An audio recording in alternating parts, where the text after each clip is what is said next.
In Islam, kindness and generosity are deeply valued. We're taught to help the poor, support the needy, and stand by those in difficulty. But did you know that Allah has clearly warned us not to help certain types of people? Yes, there are situations where offering support is not a virtue, but a sin. This is because helping the wrong person can empower injustice, spread corruption, or harm your own faith. The Qur'an and Sunnah give us clear guidance on who we should avoid assisting, no matter how convincing their request might seem. These warnings are not about selfishness or coldness. They are about wisdom, justice, and protecting the community from harm. In this video, we'll uncover 8 types of people Allah said you should never help, and why avoiding them is as important as helping the right ones. First type, those who spread corruption on earth, mufsidun. In Islam, helping those who spread corruption on earth is strictly forbidden. Corruption here doesn't only mean political or financial crimes, it includes any act that destroys morality, justice, or peace in society. A person may outwardly seem in need, but if their actions harm the innocent, mislead others, or promote sin, supporting them becomes a form of aiding evil. Allah says in the Qur'an, "Do not seek corruption in the land. Indeed, Allah does not like the corruptors." In 28:77.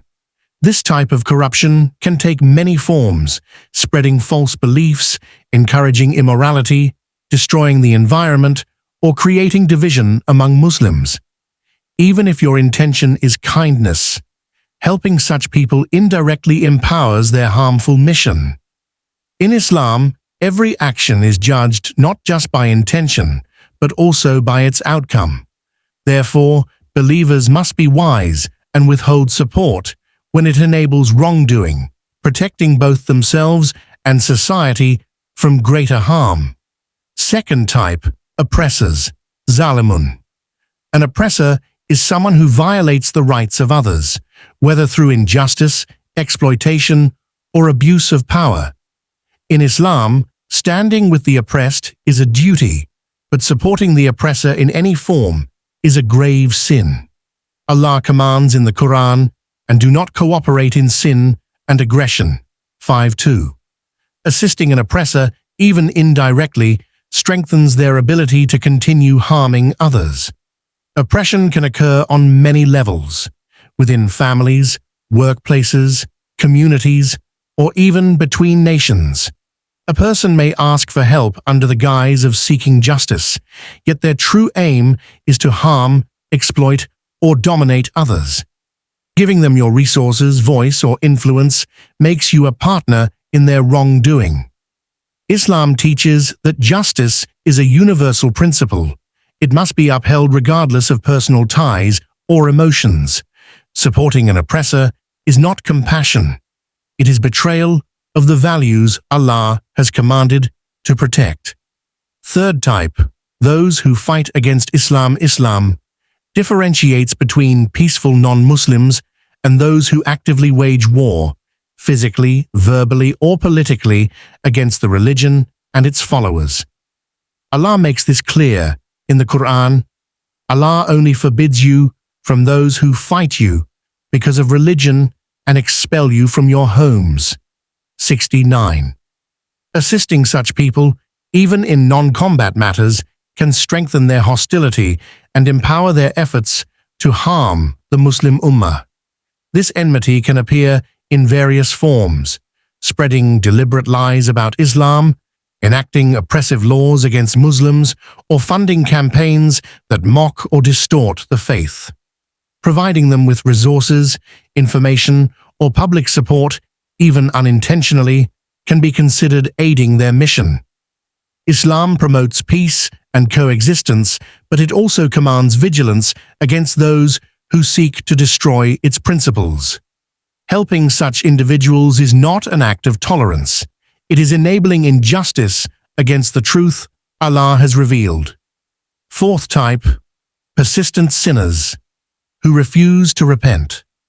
Islam encourages compassion and forgiveness for those who sin, but turn back to Allah in repentance.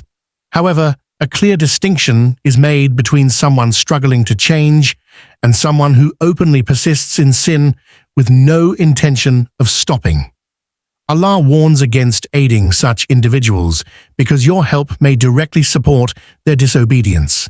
The Qur'an commands, "Do not cooperate in sin." 5.2. Persistent sinners may use the resources, time or support you provide to continue engaging in prohibited acts, whether it's gambling, intoxicants, theft, or spreading immorality. Offering them assistance in such circumstances is not kindness. It is enabling their rebellion against Allah. True care for them is guiding them towards repentance and withholding anything that fuels their wrongdoing. By refusing to support persistent sin, a believer safeguards their own faith and avoids becoming complicit in actions that bring Allah's displeasure. Fifth type, the arrogant and prideful, mutakabirun. Arrogance is a trait deeply condemned in Islam because it blinds a person to truth and justice. The arrogant refuse to accept guidance, belittle others, and see themselves as superior. Allah warns in the Quran, "Indeed, Allah does not like the arrogant." 31:18. Offering support to such people often strengthens their pride and reinforces their sense of superiority, making them even more resistant to humility. Prideful individuals may misuse your help to further elevate themselves above others, manipulate situations to feed their ego, or dismiss sincere advice. Their arrogance prevents them from acknowledging their flaws or showing gratitude, which in turn blocks spiritual growth. By enabling them, you indirectly encourage a mindset that Allah despises. Islam teaches believers to be humble servants of Allah, and part of that humility is refusing to contribute to the self-exaltation of those who openly reject humility.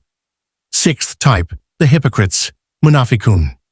Hypocrisy in Islam refers to those who outwardly claim faith but secretly harbor disbelief or work against the Muslim community. Allah describes them in the Qur'an as deceptive. They say, "We bear witness, you are the messenger of Allah, and Allah knows you are his messenger." But Allah bears witness that the hypocrites are liars. 63.1. Their danger lies in pretending to be allies while undermining Islam from within. Supporting hypocrites can give them greater access to information, resources, or influence that they may use to harm believers. They often sow division, spread doubts, and weaken the unity of the ummah. Assistance to such individuals, whether through trust, money, or platforms, can strengthen their hidden agenda. Islam calls for discernment, maintaining justice, but also protecting the community from those who disguise enmity as friendship. Helping them is aiding betrayal, which is a severe moral and spiritual risk. Seventh type, the wasteful, mushrifun. Wastefulness in Islam is more than spending excessively. It is the careless misuse of blessings, whether wealth, time, or resources.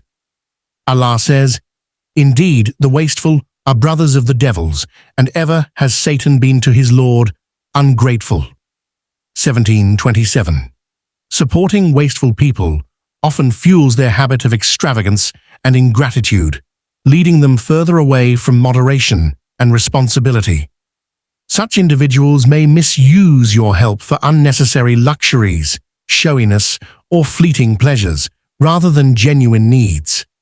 This behavior not only squanders resources, but also encourages a culture of greed and materialism.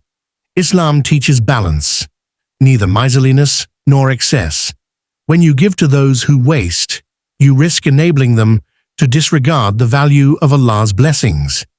True generosity involves directing help toward those who will use it responsibly, thereby honoring the provision Allah has entrusted to you and avoiding partnership in reckless behavior. Eighth type, those who abandon prayer and religion. In Islam, abandoning prayer is one of the gravest signs of neglecting faith. Allah warns about people who turn away from worship, saying, "But there came after them successors who neglected prayer and pursued desires, so they are going to meet evil." 1959. Such individuals consciously reject the foundation of their relationship with Allah, often replacing it with a life focused on worldly pleasures and rebellion against divine guidance. Helping them without addressing their spiritual neglect can strengthen their disregard for religion, making them feel validated in abandoning obligations.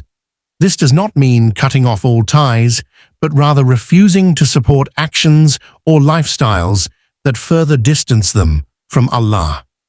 True care involves encouraging them back to prayer and faith, rather than enabling their spiritual decline. By withholding support for their rebellion, a believer safeguards both their own faith and the sanctity of Islam's core obligations. As believers, we must balance compassion with wisdom, helping where it brings goodness and withholding where it prevents harm. By avoiding support for these 8 types of people, we protect our faith, our community, and our standing with Allah. If you found this video beneficial, please like, share, and subscribe to Merciful Deen for more Islamic reminders. May Allah guide us to help only in ways that please Him and protect us from aiding wrongdoing. Comment below. May Allah make me a source of goodness for others. Let's spread this dua and inspire hearts toward righteous action.